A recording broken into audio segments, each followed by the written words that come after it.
बढ़ गया 15 दिन 15 दिन में बढ़ गया। मतलब नहीं दिखता था जितना कटर मारे हाथ में। भाई हॉस्पिटल से पापा की सारी रिपोर्ट्स ले आया है और उसमें मैंने इरा के डैडी को भी भेजी हैं, तो उन्होंने भी यही बताया जो डॉक्टर ने बताया है। डॉक्टर ने बोला है कि पापा की 3% जो किडनी है वो डैमेज हो चुकी है। ये सारी रिपोर्ट्स हैं, एक्सरा हुआ है, सारे टेस्ट हुए हैं, अगर आपको दिख रहा होगा।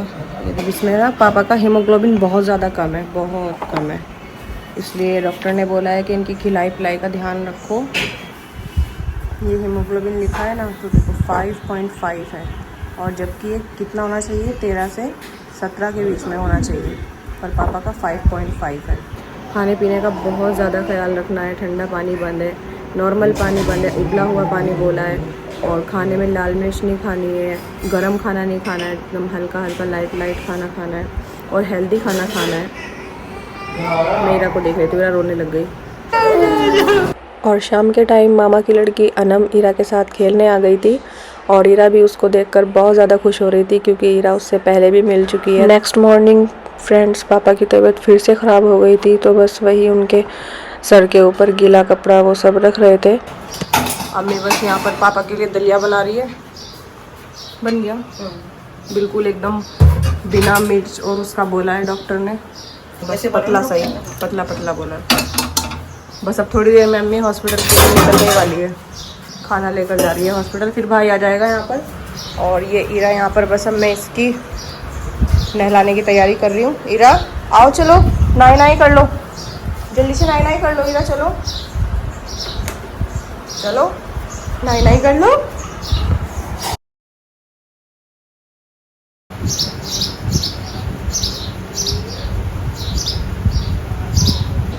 हाय फ्रेंड्स, अस्सलाम वालेकुम, कैसे हैं आप सब? आई होप आप सब अच्छे होंगे। जब रिपोर्ट्स आई और हमने देखा कि उसमें ब्लड भी इतना कम आया है और पापा को किडनी की बहुत ज़्यादा प्रॉब्लम हो गई है, रिपोर्ट्स में बिल्कुल साफ लिखा था कि पापा का जो क्रिएटिनाइन है वो बहुत ज़्यादा बढ़ा हुआ है, और एक यूरिया करके कुछ होता है वो भी बहुत ज़्यादा बढ़ा हुआ है। तो गाइस हमने इधर उधर बहुत कोशिश की कि इसका और भी कोई ऑप्शन हो सकता है क्या, किस तरीके से ठीक हो सकती है, पर सब ने एक ही चीज़ बोला कि पापा का जो है डायलिसिस होगा।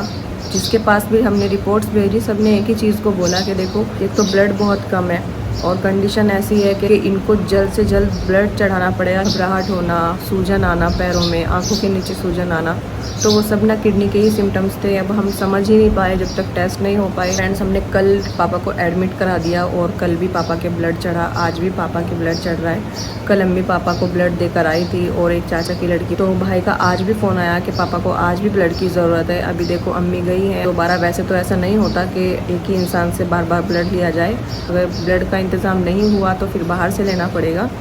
और फ्रेंड्स, ब्लड के साथ साथ डॉक्टर ने एक चीज़ बोली कि जल्द से जल्द इनको डायलिसिस करना पड़ेगा। डायलिसिस मतलब जितना भी खून बचा है पापा के शरीर में, उसको पूरे खून को एक मशीन के ज़रिए, डायलिसिस के ज़रिए बाहर निकाला जाएगा, और फिर उसको प्योरीफाई करके, यानी कि उसका जो पानी है या उसकी जो भी गंदगी है, जो भी कुछ खून में मिलावट हो जाती है बाद में किडनी की प्रॉब्लम से, उस चीज़ को वो बाहर ब्लड को निकाल के और ब्लड को एकदम प्योरीफाई करके फिर डायलिसिस के ज़रिए शरीर में डाला जाएगा। मतलब इतना ज़्यादा, शायद सब हॉस्पिटल में ऐसे लिखवाते हैं, फैमिली से साइन लेते हैं। तो उस टाइम भाई थोड़ा घबरा गया था कि पता नहीं क्यों ऐसे लिखवा रहे हैं। अल्लाह का शुक्र है आज तक हमारी फैमिली में ऐसे कोई एडमिट नहीं हुआ, ऐसे कोई हॉस्पिटल के चक्कर कभी नहीं लगे इस तरह के। छोटी मोटी चीज़ अगर कुछ हो गई तो ले ली दवाई, इधर उधर से ले ली, बट इस तरह की बड़ी चीज़ कभी कोई सामने नहीं आई। अभी बहन को पता चला है तो वो भी एकदम आने के लिए तैयार हो गई है, बल्कि आने ही वाली है, थोड़ी बहुत देर में पहुँच ही जाएगी। वो भी सुबह फ़ोन आया था उसका कि वो निकल रही है। और फ्रेंड्स, बस यही दुआ है आप सबसे कि प्लीज़ आप भी दुआ कीजिए कि वो जल्द से जल्द ठीक हो जाएं। फ्रेंड्स, डायलिसिस इतना आसान नहीं है जितना मुझे बोलने में लग रहा है, इतना आसान नहीं है। मैंने एक्सपेक्ट नहीं किया था कि पापा को इतना ज़्यादा कुछ हो जाएगा। फ्रेंड्स, इतने ज़्यादा हम लोग घबराए हुए हैं। मैंने भी पता नहीं कहाँ कहाँ फ़ोन किए कि कुछ और अगर हो सके डायलिसिस, क्योंकि डायलिसिस पे इंसान फिर मतलब आपको कराना ही कराना है। अगर एक भी बार छूट जाए या कुछ भी प्रॉब्लम हो खाने में पीने में, आप ज़्यादा खा लिए, ज़्यादा पानी पी लिए, तो आपको इतनी ज़्यादा प्रॉब्लम हो जाएगी कि तो आपको फ़ौरन डॉक्टर के पास जाना पड़ेगा। अगर ट्रांसप्लांट करवा रहे हो तब जाकर ये रुकता है, लेकिन ट्रांसप्लांट भी एकदम नहीं होएगा क्योंकि उसमें भी बहुत लंबा प्रोसीजर है। पहले वो डायलिसिस पर रख के पापा के अंदर जितना भी खून की कमी है उसको पूरा करेंगे, उसके बाद वो हमें बताएंगे कि अगर हमें ट्रांसप्लांट करवाना है तो कब करवाना है। फ्रेंड्स, कल से इतनी ज़्यादा टेंशन में है सब लोग, ना ही खाने में दिल लग रहा है, ना ही पीने में दिल लग रहा है, ना ही नींद आ रही है। बस ठीक है, जी रहे हैं, अपने दिल को संभाल के रखा हुआ है। मैं अम्मी के सामने ऐसे जता रही हूँ कि मुझे कोई प्रॉब्लम नहीं हो रही है। मैं क्या कंडीशन है वहाँ पर पापा की, वैसे तो वीडियो कॉल करके देख रही हूँ बार बार, पर फिर भी जब तक नहीं जाऊँगी तो शायद दिल को तसल्ली नहीं होएगी। बस फ्रेंड्स, आपसे यही दुआ है कि प्लीज़ पापा के लिए दुआ करना। शायद हर बेटी अपने बाप से बहुत मोहब्बत करती है, मैं भी करती हूँ। मैं भी नहीं चाहती कि पापा इस कंडीशन में जल्द से जल्द वो ठीक हो जाएं, क्योंकि शायद कोई भी लड़की ऐसे नहीं देख सकती।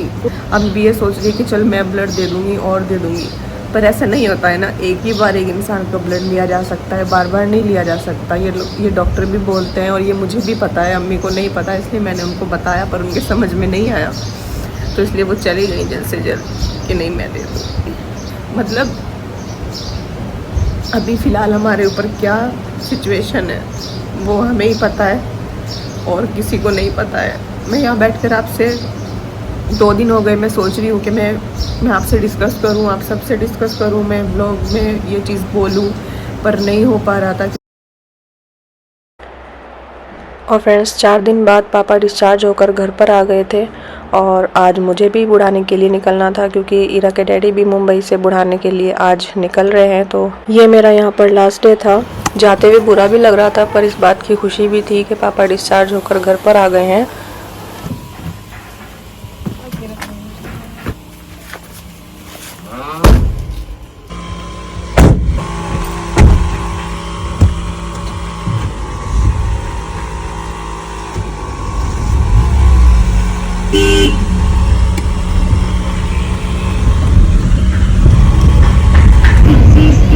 काफी काफी है तू।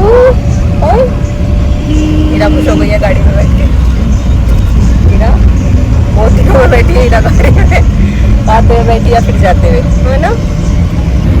बस नानी की गोदी में बैठे रहो इरा, थोड़ी देर मिलूंगी मैं, है ना।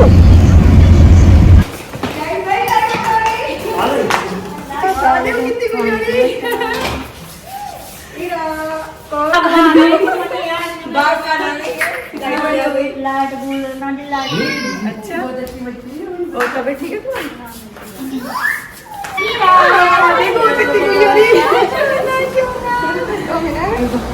मुझे ना इतनी टेंशन हो रही थी मेरी शायद भाई कि लाइट नहीं आएगी शायद 2 दिन, मतलब अभी वो बैठे उस पे चल नहीं कर रहे हड़ताल के लिए बैठे थे। अच्छा, नोरा हाय करो, अभी देखो पानी निकाल रहे। इरा तो मस्ती में लेट गई है, आने के बाद थक गई क्या इरा? है भाई, पैदल पैदल आई है बुढ़ाने। ले अच्छा चलिए, हवा खा लो, पंखे की हवा खा लो।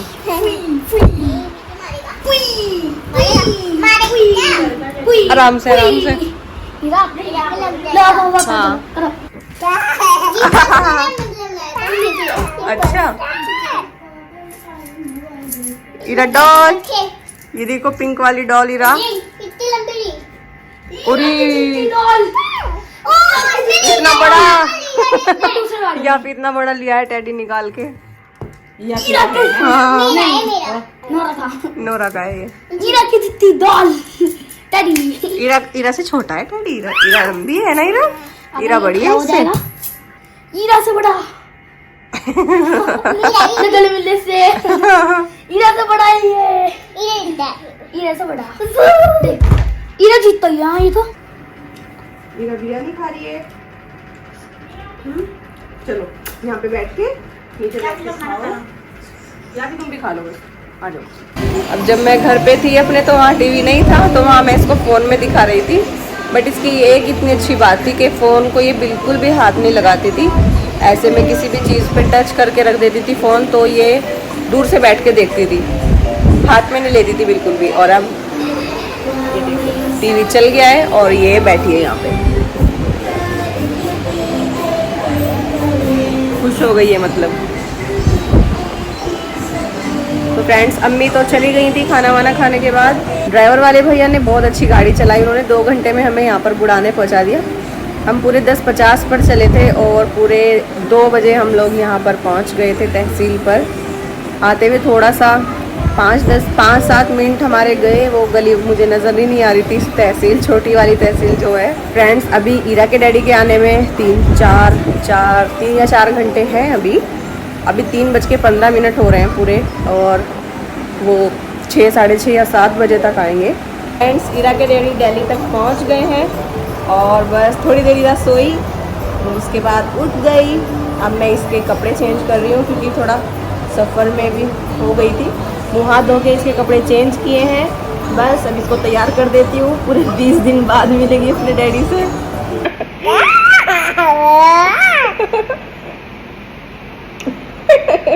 पता चल गया ईरा को डैडी आने वाले। हाँ, खुश हो रही है, खुश हो रही है।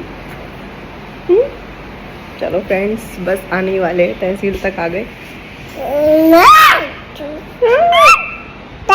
हाँ, ईरा के डैडी तहसील तक आ गए हैं और ईरा भी खुश है।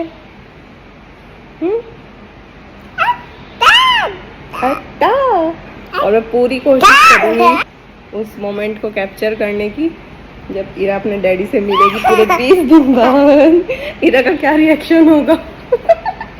क्या रिएक्शन होगा? अभी तो बड़ी खुश हो रही है।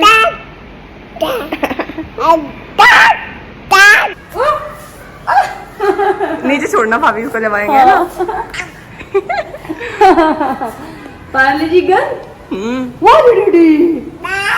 बस कोई टाइम जा रहा है ईरा के डैडी के आने में। धक धक 1, धक धक 2 हो रहा है।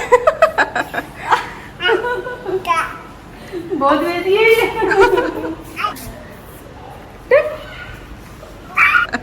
यहाँ से छोड़ना भाभी इसको, है नीचे जमाएंगे। यहाँ से छोड़ेंगे जब जाएगी भागी भी।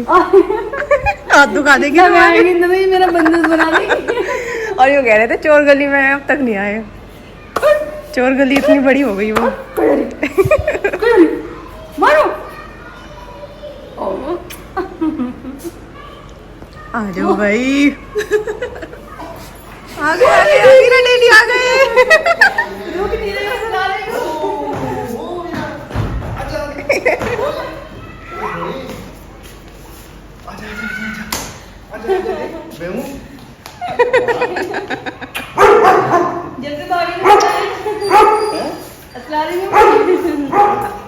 अस्सलामुअलैकुम मम्मी। मटल्लो टाइगर भी बोलने लगा ऊपर से। चिपक गई। देखना, मैंने बोला नहीं था आपको। हाँ, कैसे चिपक गई ईरा। अभी इतने भागे तो मुझे ऐसे लगा। सोच रही थी छोड़ दो बस नीचे।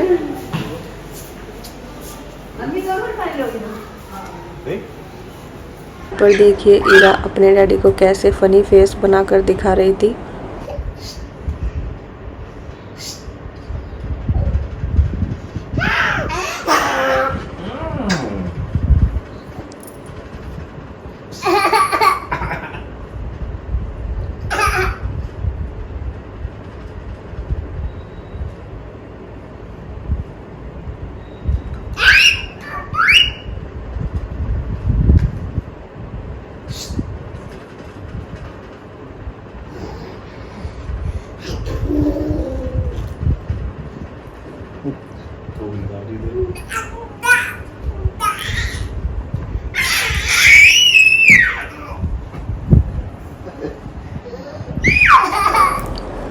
और फिर कुछ दिनों बाद हम लोग मुंबई वापस आ गए अपने घर।